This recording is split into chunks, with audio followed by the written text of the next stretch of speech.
দেখো বন্ধুরা, আজকে বানাবো মাছের ডিমের বড়া করে। এটা টক দিয়ে করব, তেঁতুলের কাঠ দিয়ে। এই যে তেঁতুলের কাঠ থেকে বার করে নিয়েছি ভিজিয়ে রেখে, কাঠটা টক দিয়ে করব। এটা গরমেতে খেতে খুব ভালো লাগে।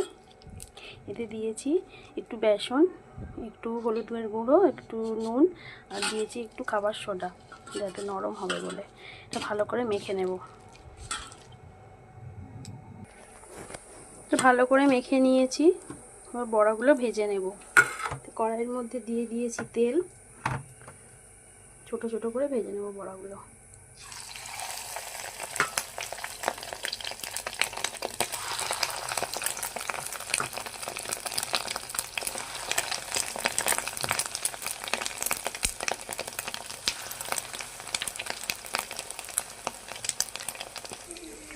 সমস্ত বড়াগুলো দিয়ে দিয়েছি, এবার উল্টে নেব।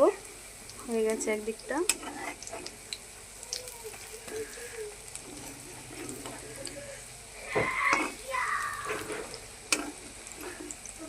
সবগুলো আস্তে আস্তে উল্টে নেব।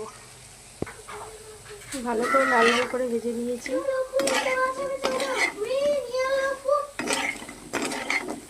আমাদের পুকুরে মাছ ধরেছিল, এই যে টাটকা মাছ ছিপে করে ধরেছিল, সেই মাছটাই হয়েছিল ডিম।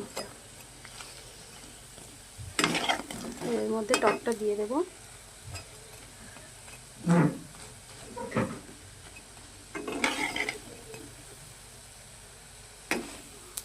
ভালো করে মচমচে করে ভাজতে হবে, লাল লাল করে।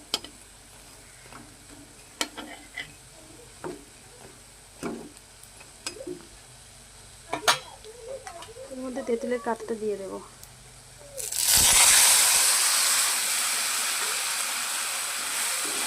দিয়ে দেবো পরিমাণ মতো নুন। খুব বেশি নুন দেবো না, নুন দিয়েছি বড়াগুলো ভাজার সময়, অল্প দিলাম। আর দেবো একটু হলুদ গুঁড়ো, দিয়ে দেবো আসল জিনিস চিনি। এটা দিলে তবেই খেতে বেশি ভালো হবে। চিনি দিয়ে দিলাম,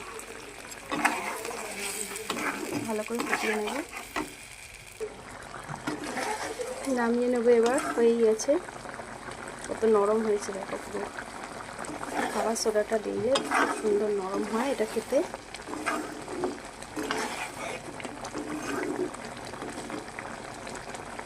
হয়ে গেছে, নামিয়ে নেবো এবার। তো রেসিপিটা কেমন লাগলো জানিও, ভালো লাগলে একটা লাইক কমেন্ট করে দিও। টাটা।